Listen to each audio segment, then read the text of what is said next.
All right, over there is the national parliament, and did you know that? Sorry, you don't know, but you see that big flag over there? The flag in the distance, yes, that's the flag right inside the premises of the national parliament, and that is a hill is called Independence Hill. So normally every September 16, during the Independence Day, they normally change that flag. So the flag raising normally takes place on that hill. So for now, let's proceed. All right. All right. Just stops here.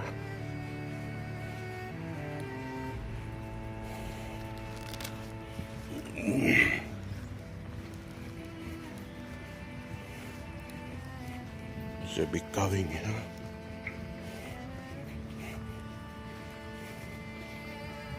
So you see this building? Most of these carvings are carved in Sepik, and those people of Sepik are very artistic. Yeah, and this long canoe is here. There's a long canoe here. I don't know how long is it, but looks like it's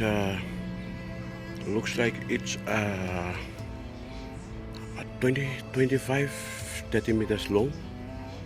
It's made from a whole tree, so it's like a very big tree here.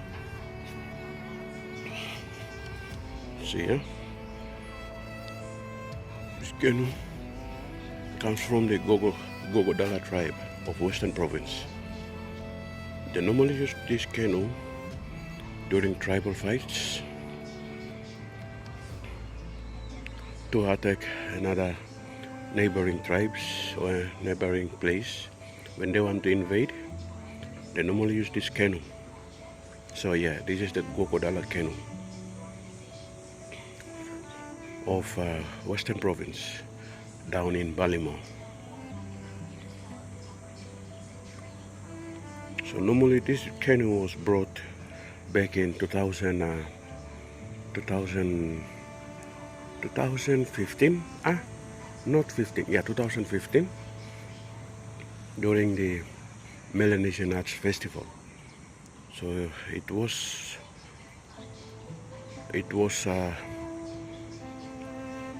impossible for them to bring back to their province, so they came and left this canoe here in the entrance of the National Museum. So this is the National Museum. So we are about to make an entry now. So wait, first of all, I'll try and ask the securities here. Yeah, let's try.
All right. This is the National Museum. Fortunately, we are making an entry. So let's see. Oh, this is the flyer of the national founding father. Is late Grand Chief Saint Michael Thomas Somarai is from the tribe of Sipit. Yep. And I think there's a sword here. And what's the sword? Oh, it's a Japanese samurai sword. Let's see. Let's see the description. Oh, I can't. There's a glass here, so I can't make any zoom inside here. Okay, that's a samurai sword, Japanese samurai sword. It's normally used by the ninjas. Those are fairy tales, so I don't know. And there's one thing here. I don't know. It's a eagle. So the state was given an item. This is the description on September 16th, 1975.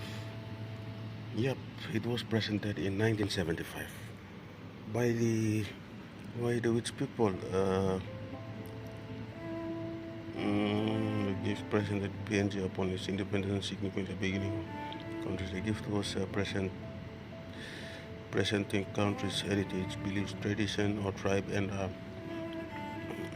intended to forge and strengthen its ties between sovereign countries. Moreover, enrich.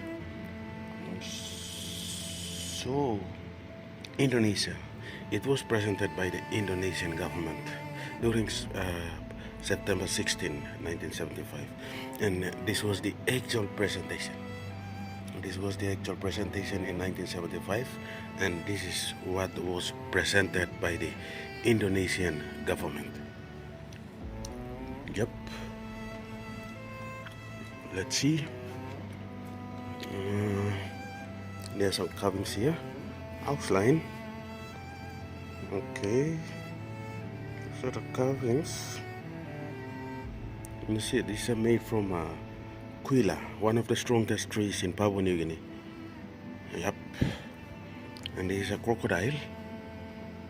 Crocodiles are here. Here's some carvings. Alright.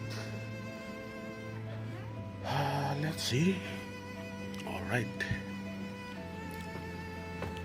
Oh, yes, Asaro Madman. Asaro Madman is one of the figures, one of the most interesting tourist attraction traditions in Papua New Guinea. It's found in Goroka, it's found in Asaro in the Goroka Valley of Eastern Islands. Yep. Alright. Oh, this is a garamut. Yep. It is made out of wood, has a single wood. Just try and see the size of the tree. So, you see, yep, they will put a log inside. Let's see if there might be some logs. No, there is no log. Okay, let's see here first. You see, this is the Holy Wigman. This is the wig that the people of Ella province normally wear. So that's the wig. Let me zoom. That's the wig. That's the wig worn by the Ella people. So normally they are called the Ella Wigman. Yep. And these are some clay pots. Clay pots here. And these are fish traps of fish nets, the traditional fish nets of Papua New Guinea. Mostly used by people in the coastal areas of New Britain, East and West New Britain, and New Island provinces. So, yeah, those are fish nets. And let's see here. Oh, this is one of the most interesting things here. These are called tabu cells.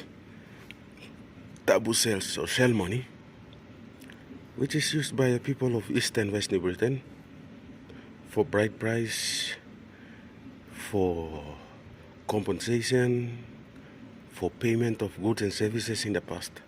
So if you are a person owning this thing here, bro, you are just another millionaire in the past. And you know what? These are kundu drums. Kundu drums are one of the national symbol you will find in every legal tender of Papua New Guinea. Yep, there's the kundu drum, and you see the bead here. It's made out of the skin of snakes, or sometimes they use skin of reptiles like lizard. They are big lizards here, so they normally use kill those. Not kill, but they normally hunt those, and then they have to remove the skin to use it on kundu drums. Yep. And you see here, these are kina shells. So we have 1, 2, 3, 4, 5, 6 kina shells. So these are like, in the past, you can marry a woman just having 2 or 3 of this. But all these 5 kina shells here, bro, you are just another millionaire, another tycoon. Just imagine in the past, like they can use these kina shells to buy goods and services, bride price. The groom will pay or give those kina shells to the relatives of the bride, and in exchange they will take the bride. So now there is an interesting thing here. This one. This is an address won by the Jiwaka people. Jiwaka people. Yes, I can say that's Jiwaka.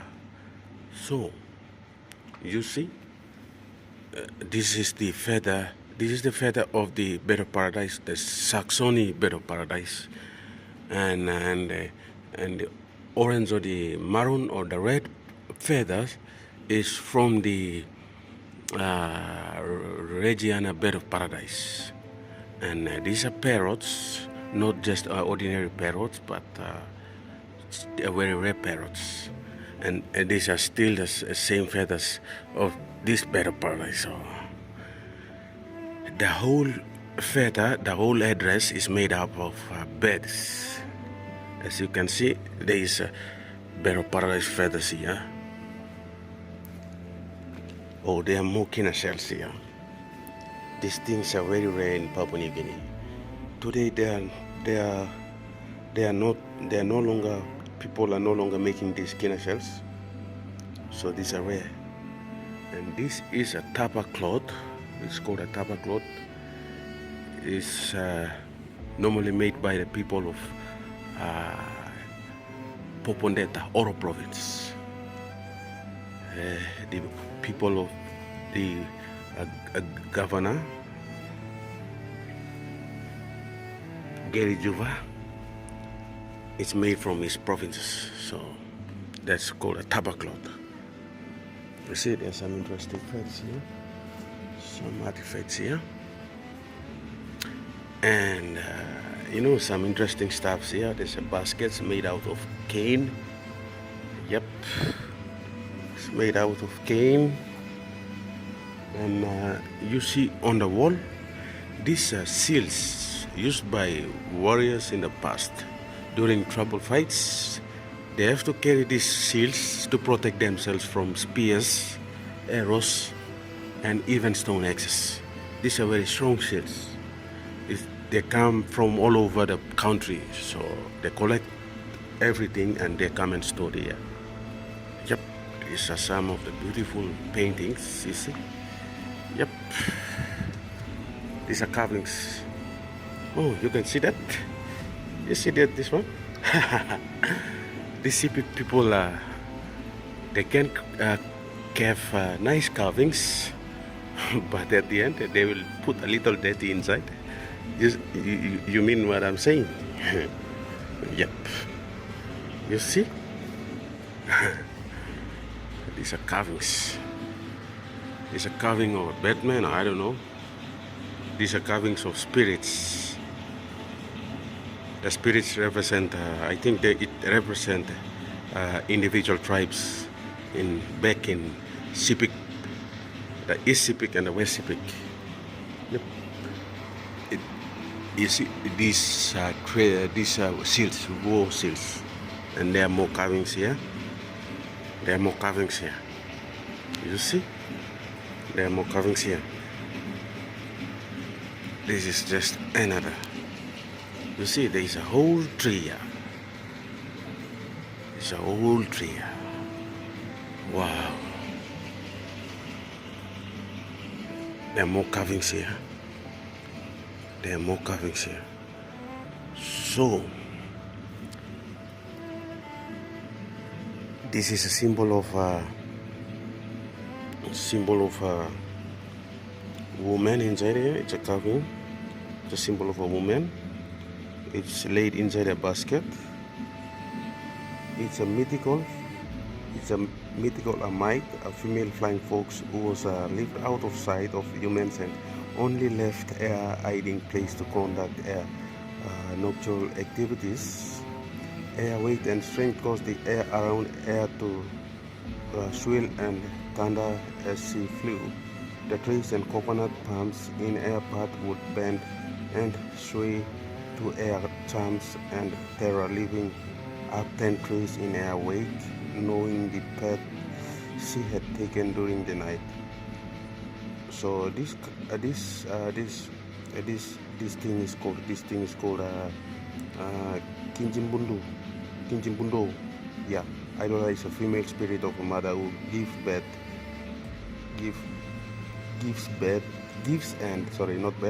and blesses. After flooding or strong damaging wind, the ancestral bed replenished the Sipik River basin with fruit plants such as mangoes and breadfruits by dispersing their seeds to places she had identified on air nightly flights. Despite being terrifying, Kinjimbundo was greatly respected and admired, and the people of the Sipik River basin reserved the air. So, in other words, this is also from the Sipik River or the Sipik East and West Sipik province. So this is one of the interesting facts here. And there is another big carving here.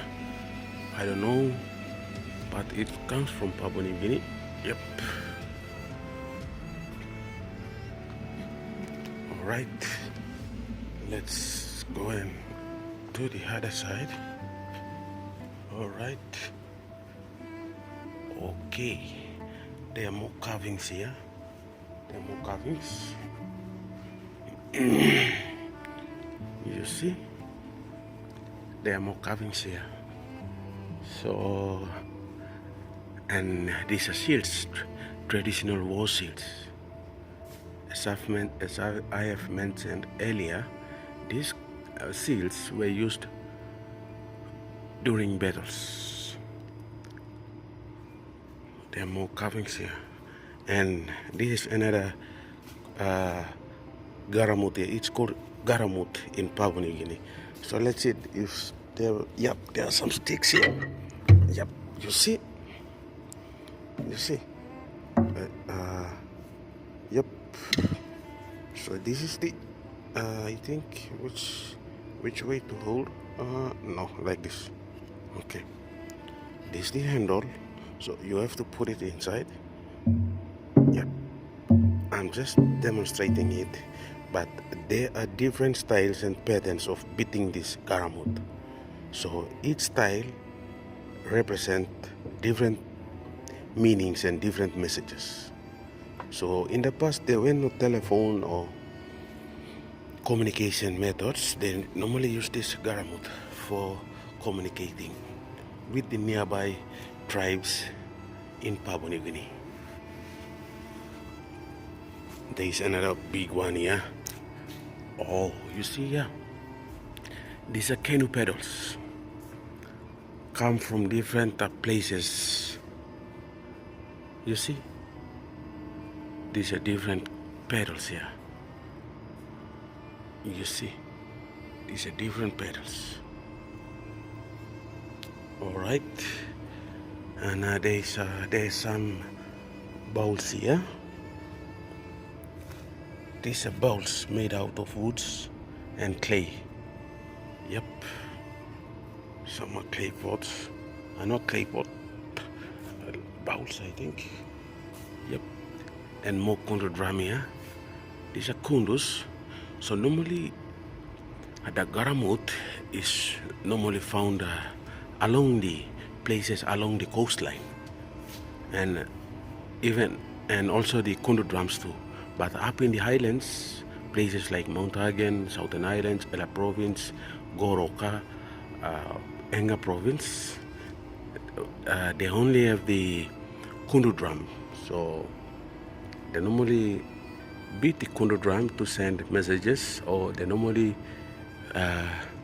beat the drums during big sing-sings, big gatherings. They normally used that kundu drum. There are more carvings here. Wow, some are even tall. You see? These are tall carvings. You see, there is one here. There is a whole tree. Yep. Yep. All right. All right. Let's go up. Oh, there are some interesting stuffs here.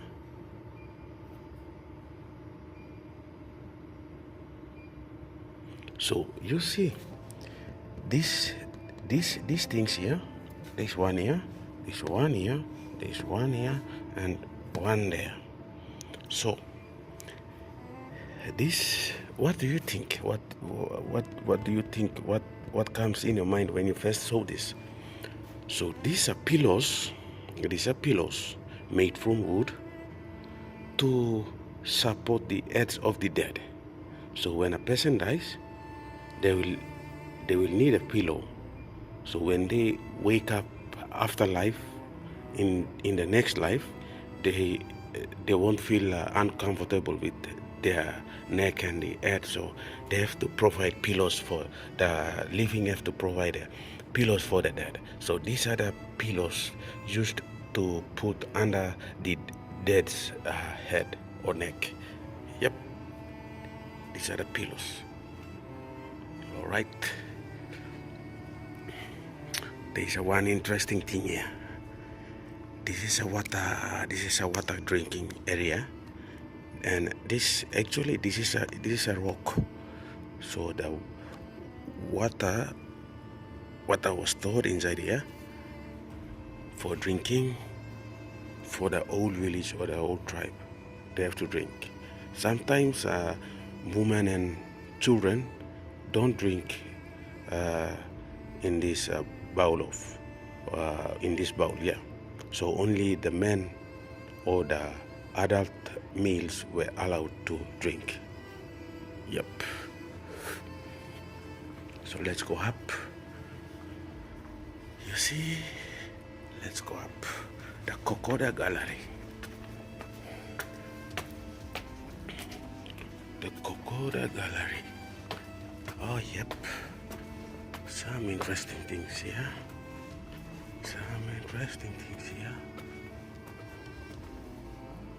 Oh, yep. Oh, wow. Wow. You see a machine gun here. This is a machine gun. Wow. This is Japanese 9 to 7.7 millimeter Juki machine gun. It was used during the World War II in Kokoda. Yep. And you see, the actual machine gun was in action during the World War II in Kokoda. Yep, you can see the original picture. And this is the display. Yep. And there's another machine gun here. This is the Australian Waigani machine gun, 303. You see, and you just see the differences. You just see the differences of the machine gun.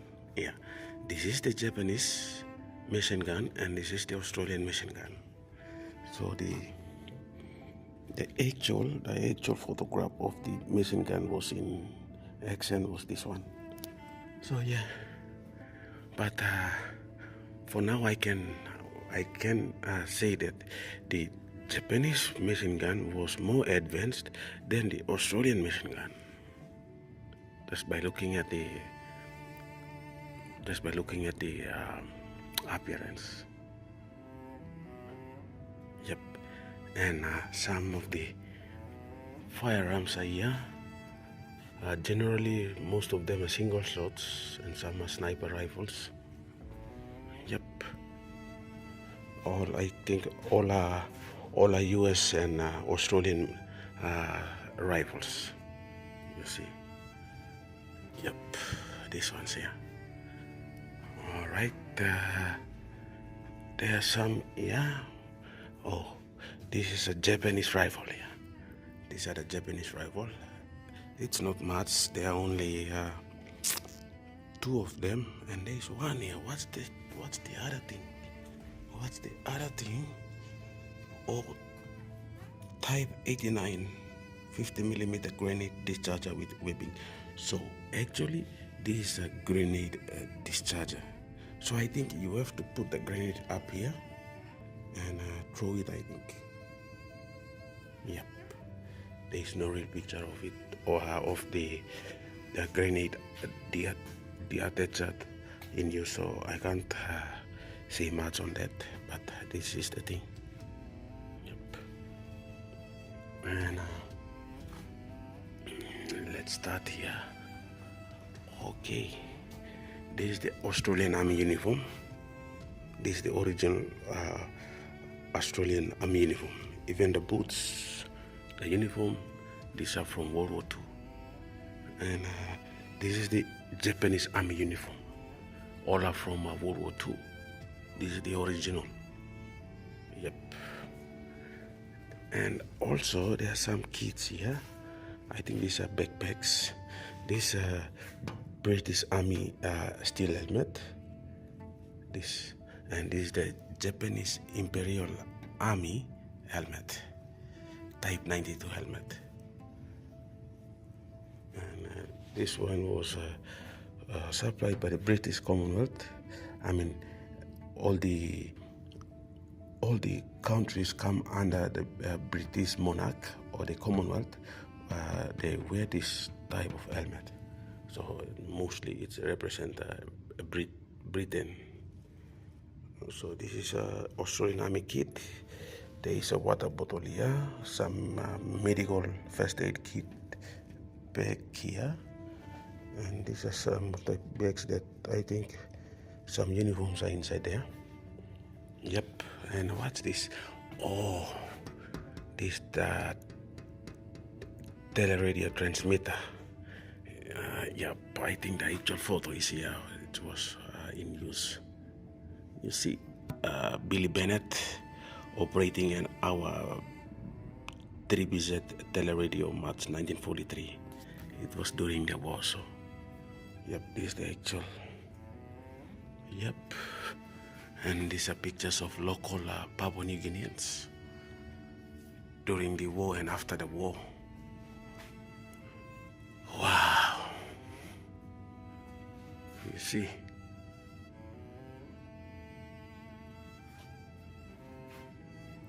Wow.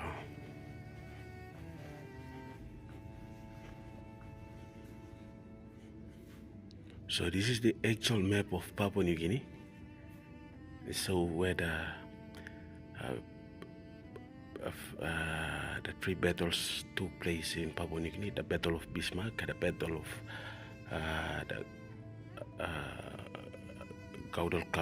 Guadalcanal, and the Battle of Coral Sea. Yep. All right.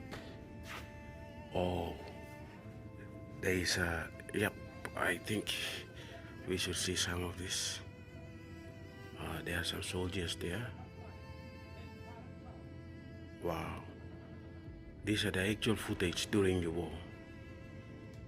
Yep.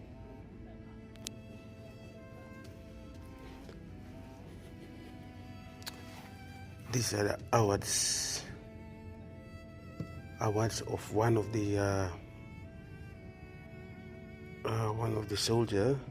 It's called Peter Simogon, a local Papua New Guinean Knight Bachelor of the British Empire, medallion.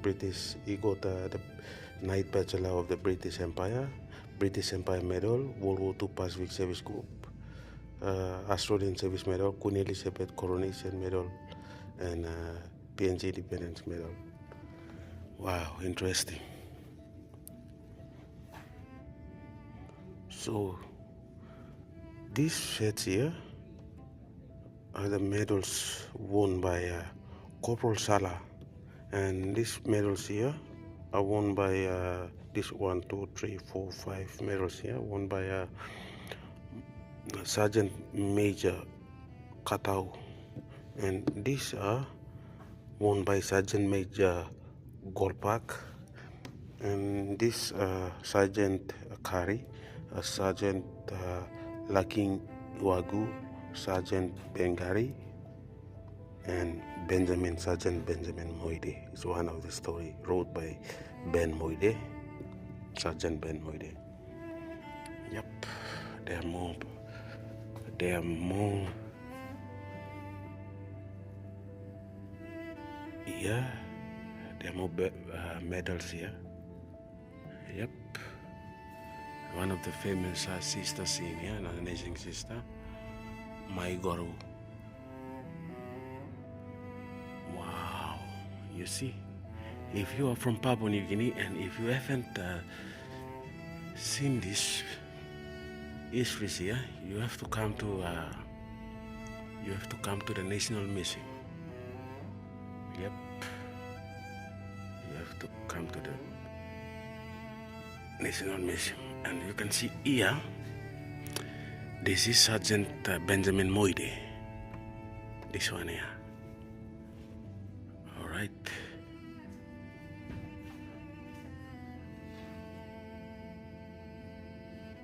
Wow.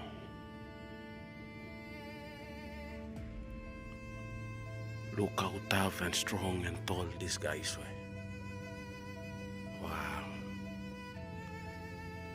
This seems like 6 to 7 foot.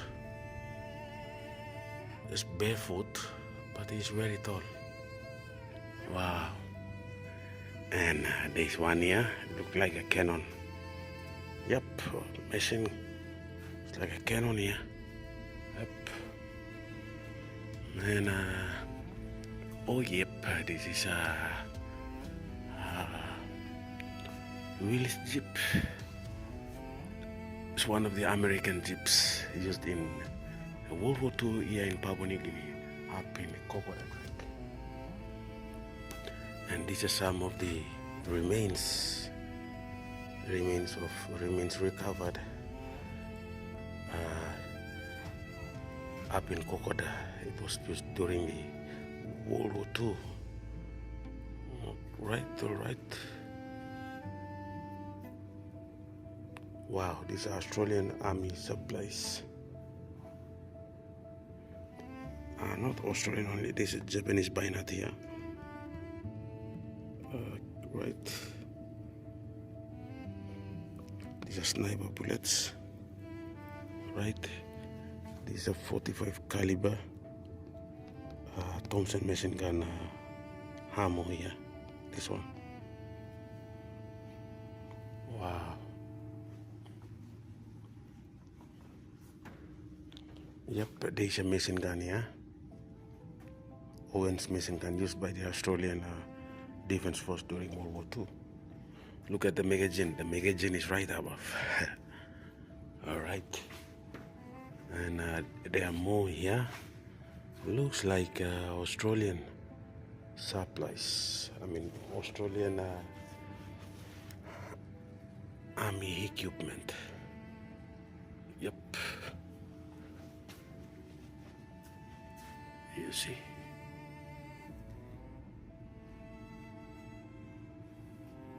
Yep. All right, let's go. Let's go.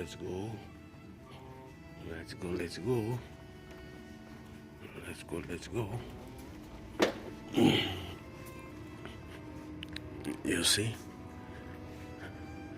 that's the level 1.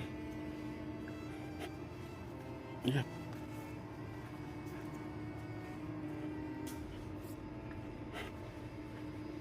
All right.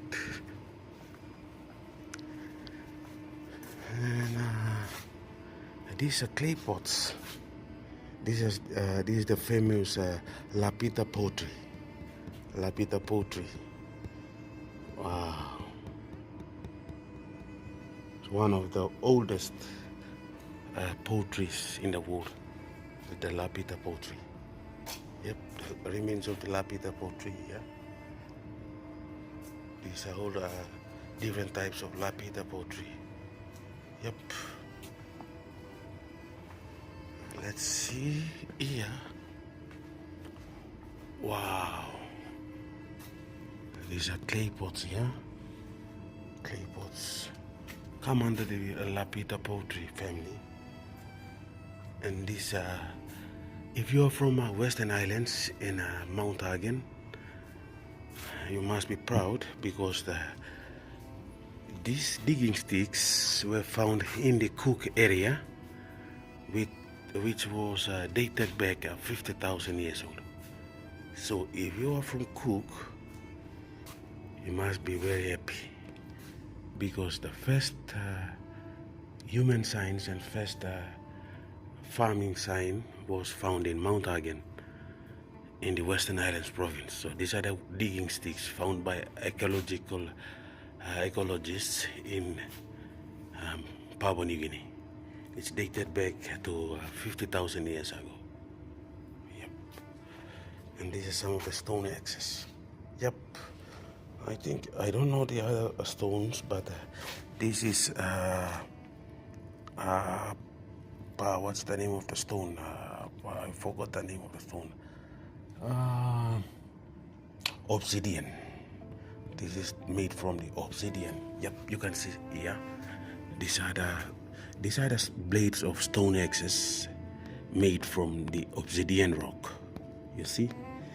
These are the stone axe blades, and these are the spears. The blade of the spears are made from the obsidian rock.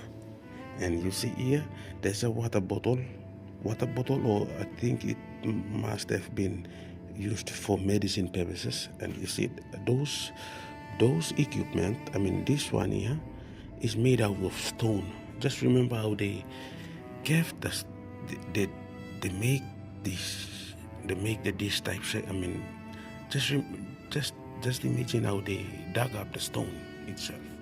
You see, one here and one here. It's very it's very complicated. And this long thing here is found in Kerema. It's found in Kerema. And this one here, this water bowl or the medicine bowl, is found in Upapa in the Ayura area of Kainantu district in the Eastern Islands province. It's very interesting. Yep. And let's see some. Oh, there are some rocks here. These are some wasted blade, stone axe. Yeah, mostly stone axes here. Yep. These are those skulls. This is the evolution. These are some of the evolution. Prehistoric things. Yep. Let's go down. Let's go down. Let's go down. Let's go down.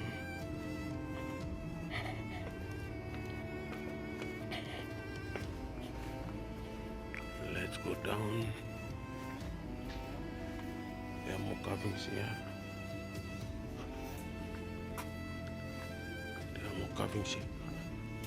Yep, these are fish traps. Yep,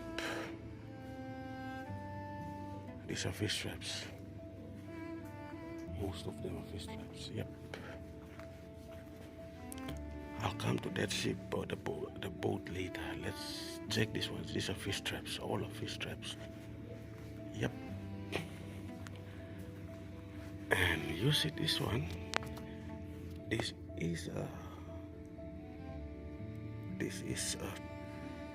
thing is not fake. It's an actual bed of paradise, which was preserved. Yep. And you see the good fellow trick kangaroo. This is not rubber. This is the actual. This thing is real. And you see, that's a hornbill there. This thing is real. There's another bed of paradise here. This thing is real. And there's another one here. This thing is real. And a cassowary here. And all these are real beds, which were preserved. Wow. Wow. Alright. Let's check it out here. What's good here? What are the things that are stored here? Let's see. Oh, these are some old photos. So I think, I don't know.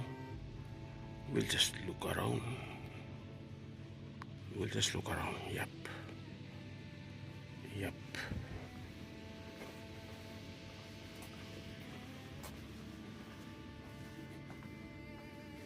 Yep. All right.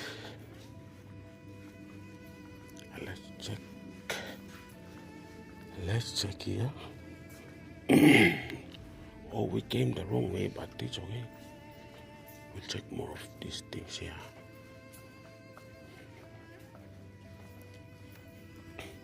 That's the exit. But before we go to the exit, we have to check these things here.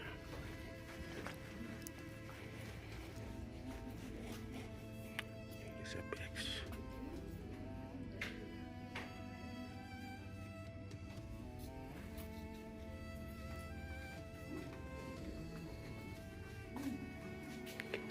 Okay, now let's talk about this.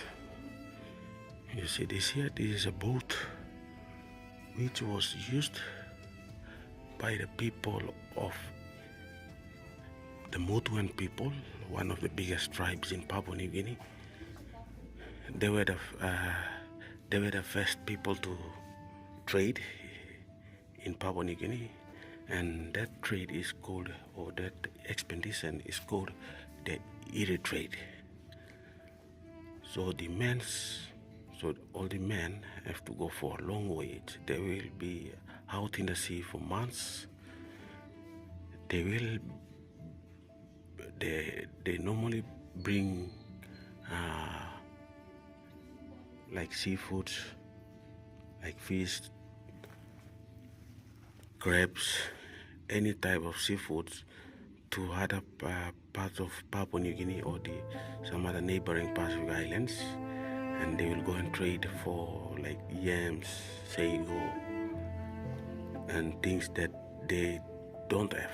So this was the actual. This is one of the remains of the ships or the boats we used during the Iri trade. So today in Papua New Guinea is to celebrate the Iri trade. There is an event called the Irimole Festival. So if you are from Central Province or one of the descendants of the Iri people, on behalf of the people of Papua New Guinea, we thank you for the contributions that were done by your ancestors. So yeah, this is the end of the Papua New Guinea National Museum visit. So guys, if you're from Papua New Guinea and you haven't come here in the museum, you have to come. It's one of the coolest and the quiet place in Port Moresby. If you have free times, you can come. The museum normally opens at 9 o'clock, 9 to 4 p.m. Monday to Friday. It closes on weekends. So if you have special arrangements, they can open for you during the weekends. And if you are from another country, please come visit Papua New Guinea and see all these things by yourself. So for now, thank you very much, and